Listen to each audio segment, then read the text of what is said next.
1985 году японский дайвер Кихачиро Аратака погружался у побережья острова Йонагуни. Он и представить не мог, что станет частью одной из самых больших археологических загадок 20 века. На глубине около 80 футов под водой он заметил гигантские каменные террасы, напоминающие ступенчатые пирамиды.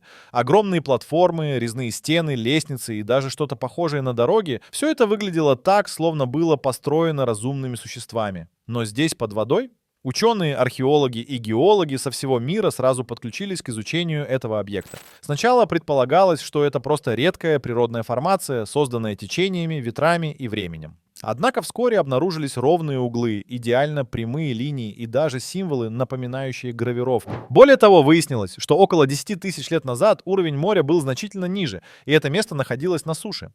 Но если все это действительно рукотворное, то оно старше любых известных цивилизаций. Появились самые смелые гипотезы: потерянный континент Му, доисторические цивилизации, которых мы не знаем, следы легендарных народов, затерянных в океанах. Но ни одна из гипотез не получила стопроцентного подтверждения. Большинство научного сообщества осторожно называет Йонагуни природным чудом, хотя и признает, уж слишком оно выглядит неправдоподобно. И все же, глядя на эти гигантские лестницы и платформы, невольно задаешься вопросом: а что, если это остатки мира, которого мы больше не помним? Кто мог их построить и зачем? Удивительно, что официальные исследования Йонагуни остаются довольно редкими, словно кто-то не хочет поднимать этот вопрос слишком громко. Но самое странное началось, когда подводные камеры зафиксировали неизвестные следы и движения вокруг объекта.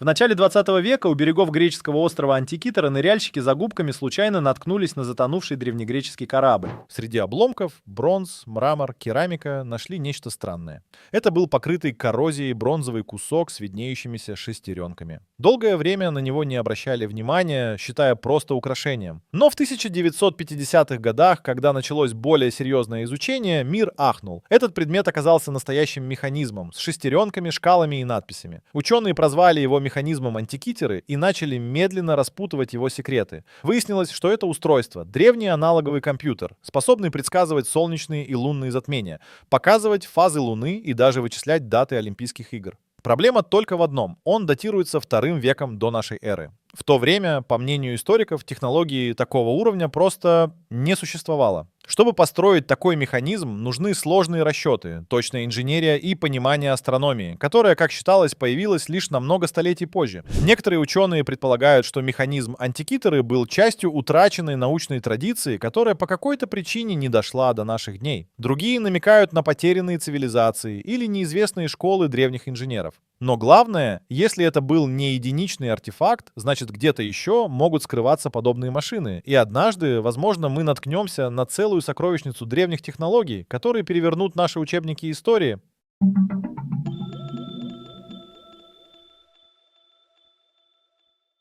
В 2007 году казахский археолог Дмитрий Деянов неожиданно наткнулся на нечто странное, рассматривая спутниковые снимки. В степях Казахстана виднелись гигантские фигуры: квадраты, кресты, кольца, идеально симметричные и настолько большие, что их можно разглядеть только с воздуха. Эти гигантские рисунки, созданные из земли и камня, прозвали степными геоглифами. Находка сразу вызвала сравнение с линиями Наски в Перу, но оказалось, что казахские геоглифы еще более загадочны. Почему? Потому что никто точно не знает, кто их построил. Ученые датируют их возраст примерно 1-2 тысячами лет, но ни одна из известных культур региона не могла создать такие масштабные конструкции. Радиоуглеродный анализ показывает, что некоторые геоглифы появились в эпоху, когда на этой территории жили кочевые народы. Но зачем кочевникам строить гигантские фигуры, которые видны только с высоты? Некоторые предполагают, что это были астрономические маркеры, другие считают их ритуальными или культовыми объектами. И самое странное, многие местные жители всегда знали о них, но считали их частью пейзажа, не придавая значения. Только с развитием спутниковых технологий эти гигантские узоры попали в центр внимания. Что еще скрывают степи Казахстана? Ведь если такие гигантские фигуры могли так долго оставаться незамеченными, кто знает, что находится буквально под ногами?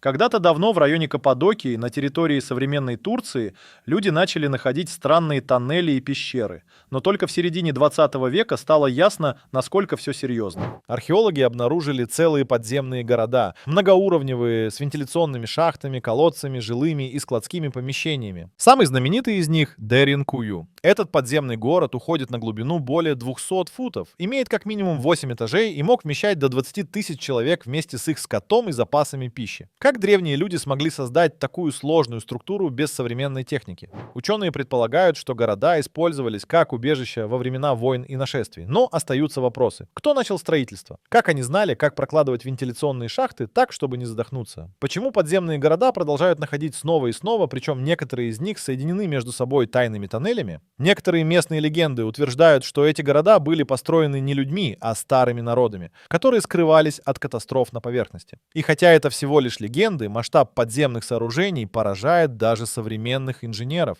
А недавно археологи нашли замурованные двери, за которыми, судя по всему, скрываются новые неизведанные уровни.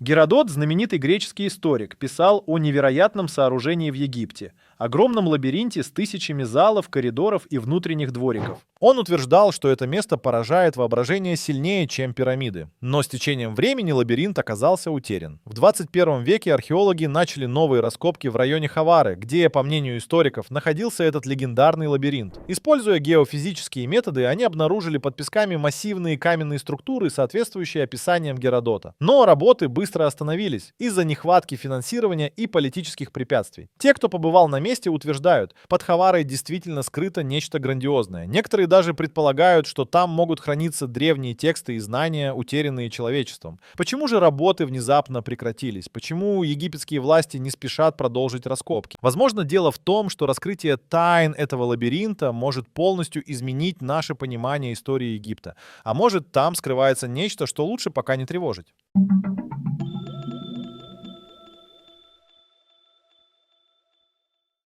В 1990 году в Альпах, на границе между Италией и Австрией, два туриста наткнулись на нечто странное. Изо льда торчала человеческая фигура. Сперва они подумали, что это тело современного альпиниста, погибшего в снегах. Но когда спасатели добрались до места, они поняли, перед ними мумия возрастом более 5000 лет. Так был найден Эци. Человек ледников. Эци был настолько хорошо сохранен, что на нем сохранились одежда, обувь, а даже содержимое желудка. Исследования показали, перед смертью он съел мясо и хлеб, пил воду из горного ручья. На теле нашли раны, в том числе стрелу в плече. Вероятно, его убили. Но самое поразительное — снаряжение Эци. У него был медный топор, кремниевый нож, колчан со стрелами, а также сложные травяные препараты. Это говорит о высоком уровне знаний того времени. Ученые исследовали его зубы, волосы, кости и даже татуировки, которых у него оказалось более 60. Оказалось, что они совпадают с точками акупунктуры. Возможно, Эци использовал их для лечения. Потрясающе, что уже тогда люди владели такими методами. Но самое странное произошло после раскопок. Несколько людей, связанных с исследованием Эци, погибли при загадочных обстоятельствах. Это породило слухи о проклятии ледяного человека. Разумеется, официальная наука отмахивается от таких предположений, но число совпадений действительно настораживает.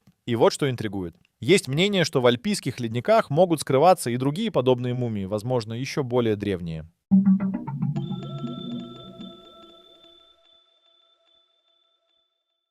В 30-е годы 20 века рабочие, расчищавшие джунгли Коста-Рики для банановых плантаций, вдруг наткнулись на идеально круглые каменные шары. Они были разных размеров, от нескольких дюймов до 8 футов в диаметре, и поражали своей идеальной формой. Эти каменные гиганты не были частью скал или горных пород. Они явно были кем-то созданы. Кто их сделал и зачем? Ученые изучили сотни таких шаров, но не нашли убедительных ответов. Технология их создания остается загадкой. Местные народы не обладали инструментами, способными выточить такие идеальные сферы. Некоторые шары сделаны из гранодиорита, материала, который в окрестностях не встречается. Это значит, что их еще и транспортировали на большие расстояния. Существует множество теорий, от астрономических инструментов и календарей до символов власти или религиозных объектов. Некоторые конспирологи даже считают, что каменные шары были частью навигационной системы для древних мореплавателей или следами контактов с внеземными цивилизациями. Но главная проблема — большинство шаров разрушены. Рабочие динамитили их в надежде найти золото внутри, археологические раскопки шли хаотично, а многие шары увезли в частные коллекции. Сегодня остаются лишь остатки этой загадочной истории. И все же в самых дальних уголках джунглей время от времени находят новые сферы, покрытые мхом, как будто они только ждут своего часа.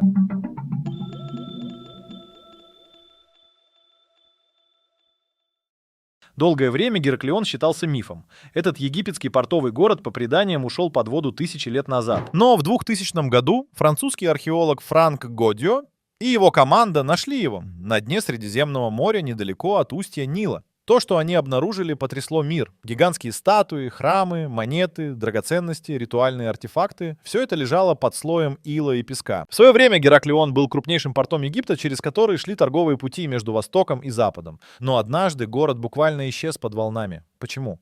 Ученые предполагают, что причиной стали землетрясения и постепенное проседание грунта. Но это не объясняет одного: как целый город мог исчезнуть практически бесследно из исторических источников. Почему о нем почти не сохранилось записей? Более того, погружения в затонувший Гераклион продолжаются, и каждый год археологи находят все новые сокровища. Среди них загадочные свитки и артефакты, которые пока не расшифрованы. Есть версия, что в Гераклионе могли храниться реликвии, связанные с культом Исиды и Осириса, а возможно даже с более древними верованиями, которые предшествовали известным нам египетским мифам. Что еще скрыто под песками морского дна? Некоторые дайверы утверждают, что видели затонувшие туннели, ведущие к новым частям города.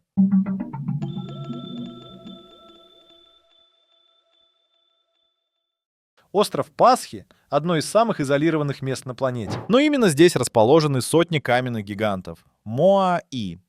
Эти статуи высотой до 30 футов и весом более 80 тонн поражают своим величием. И хотя о них слышал почти каждый, только последние десятилетия исследований начали открывать их настоящие тайны. Считалось, что Моai — это просто головы, но археологи обнаружили, что под землей у них есть и тела. Более того, на этих телах вырезаны надписи и символы, смысл которых до сих пор не разгадан. Как жители маленького острова могли перемещать такие гигантские камни? Исследования показали, вероятнее всего, статуи шагающими раскачивали с помощью канатов. Это требует невероятной координации и знаний. Но самое интригующее — это то, что многие статуи были намеренно сброшены лицом вниз. Почему? Существует теория, что в определенный момент на острове произошел социальный или религиозный переворот, и поклонение Моаи было остановлено. Есть даже мнение, что здесь было столкновение двух культур или сект, и до сих пор никто не может точно объяснить, как малая цивилизация, лишенная металла и колес, сумела воздвигнуть столь грандиозные монументы. Неужели у них были знания, которых мы больше не имеем? Интересно, что в последние годы на острове были обнаружены скрытые пещеры и ритуальные постройки, которые могут пролить свет на эти вопросы.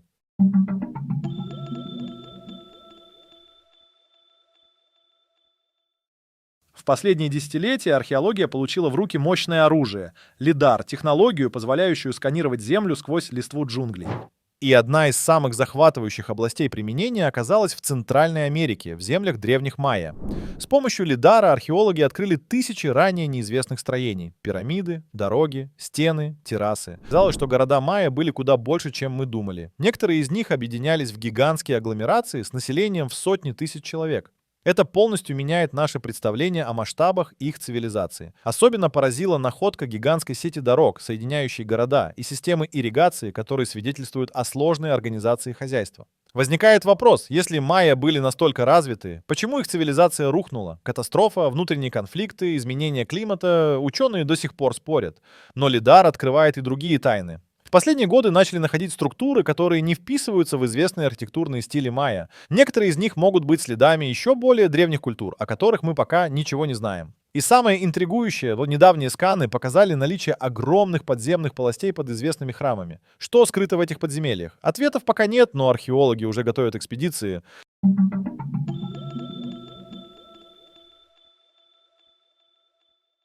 В 1985 году археологи в Болгарии раскопали захоронение, которое сразу прозвали «Болгарской Троей». Они нашли гробницу, полную золотых предметов: кольца, ожерелья, кубки, оружие, а самое главное — великолепные золотые маски. Эти артефакты датируются V веком до нашей эры и связаны с древними фракийцами, народом, о котором мы знаем удивительно мало. Фракийцы упоминались у греков и римлян как дикие варвары, но находки показали, это было высокоразвитое общество с искусными мастерами, сложной религией и мощными царями. Золотые маски были погребальными символами власти, а захоронения указывали на то, что здесь существовала элита, сопоставимая по богатству с египетскими фараонами. Но что еще более удивительно, эти находки были сделаны в месте, которое до этого считалось обычной холмистой местностью. Кто мог подумать, что под ногами скрывались такие сокровища? Археологи предполагают, что Болгария может хранить еще десятки таких захоронений, просто они до сих пор не раскопаны. И вот что особенно интригует, некоторые золотые маски украшены странными символами, которые пока не удалось расшифровать. Что если это часть утраченного языка или системы знаков, которая может раскрыть новые страницы истории Европы? Недавно археологи получили данные о еще одном кургане, который, возможно, даже больше.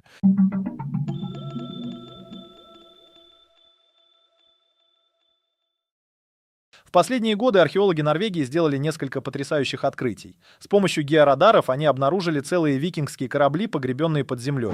Эти суда, датируемые IX и X веками, использовались для захоронений вождей и знати. Ранее находки такого масштаба были единичными. Знаменитый корабль Осиберг, например. Но новые открытия показывают, погребальные корабли викингов были распространены куда шире, чем мы думали. Более того, рядом с ними находят остатки поселений, ритуальных комплексов и мастерских. Это позволяет иначе взглянуть на организацию жизни викингов. Исследования показывают, что викинги были не просто грабителями, как их часто изображают, но и искусными торговцами, мореплавателями и строителями. Их корабли обладали выдающимися инженерными характеристиками, легкие, маневренные, способные пересекать Атлантику. Но самое интригующее — новые данные о маршрутах викингов. Судя по находкам, они проникали намного дальше на юг, чем считалось раньше, а, возможно, даже имели контакты с мусульманским миром. Среди артефактов обнаружены предметы, привезенные из арабского халифата и Византии. И кто знает, может быть, еще немного. И археологи раскопают легендарные суда, которые по сагам отправлялись в плавание, о которых история пока молчит.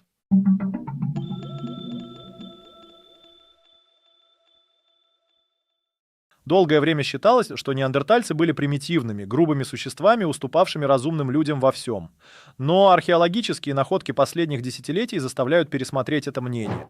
На стоянках неандертальцев обнаружены сложные орудия труда, украшения, предметы искусства, а самое главное — захоронения, которые свидетельствуют о ритуалах. Это значит, что неандертальцы обладали абстрактным мышлением, способностью к символическому восприятию мира, а возможно даже зачатками религии. Ученые нашли раковины, раскрашенные пигментами, перья, нанизанные на шнуры, и даже музыкальные инструменты вроде флейт из костей животных. Все это говорит о куда более сложной культуре, чем мы предполагали. Более того, генетические исследования показывают, неандертальцы скрещивались с предками современных людей, и часть их ДНК живет в нас до сих пор. Один из самых поразительных фактов. Недавние находки, указывающие, что неандертальцы могли заниматься живописью, причем довольно сложной. И если это подтвердится, то придется полностью переписывать историю искусства. Но есть и более загадочные свидетельства. Следы технологий, которые пока не удается точно объяснить. Были ли у неандертальцев знания, которых мы не ожидаем? Некоторые археологи уже открыто говорят о том, что мы недооценили этих древних родственников.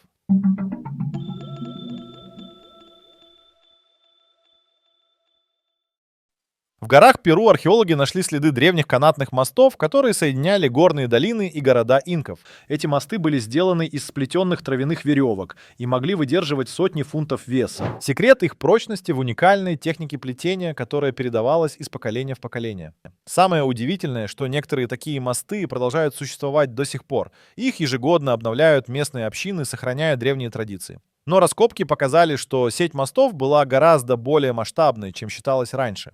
Она покрывала тысячи миль, соединяя города, крепости и террасы. Археологи изучили места крепления этих мостов и пришли к выводу, что инженеры инков обладали поразительным знанием материалов, расчетов нагрузки и даже вибраций. Без металла, без письменности, без колес они создавали транспортную систему, сопоставимую с римскими дорогами. Есть свидетельство, что некоторые мосты служили не только для передвижения, но и для ритуалов. Например, в особые дни на них проводились обряды, связанные с богами гор и солнца. А недавние находки показывают, что под многими мостами скрыты тайные камеры и хранилища, которые могли использоваться для хранения сокровищ. Возможно, за каждой горной тропой скрываются секреты, о которых мы даже не подозреваем.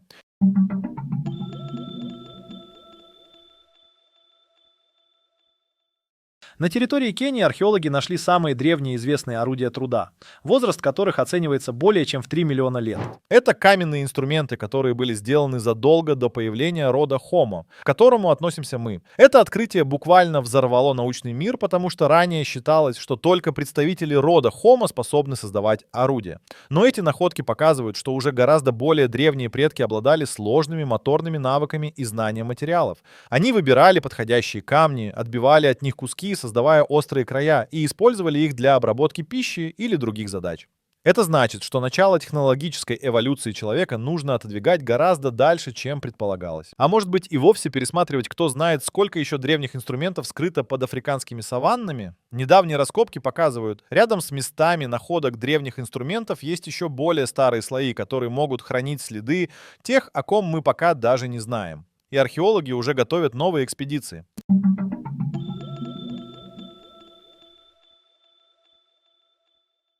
В 1974 году китайские фермеры наткнулись на странные глиняные фигуры, копая колодец недалеко от города Сиань. Так было открыто одно из величайших археологических открытий 20 века — терракотовая армия императора Цинь-Ши-Хуанди. Тысячи глиняных воинов, лошадей, колесниц — все в натуральную величину, каждый со своим уникальным лицом, деталями одежды и оружием. Это потрясающее захоронение создавалось для того, чтобы сопровождать императора в загробном мире. Но, что интересно, сам гроб императора до сих пор не вскрыт. Считается, что внутри находится гигантская усыпальница с моделями дворцов, рек из ртути и бесчисленными сокровищами. Но китайские власти не спешат проводить раскопки, опасаясь разрушения артефактов. Более того, есть опасения, что уровень ртути внутри настолько высок, что раскопки могут быть опасны для здоровья. Тем временем археологи продолжают открывать новые фигуры, в том числе акробатов, музыкантов, чиновников. Это показывает, насколько сложной и продуманной была подготовка усыпальницы. Но что же скрывается в центре? Тайна до сих пор остается нерешенной, и, возможно, ее раскрытие полностью изменит наше понимание древнего Китая.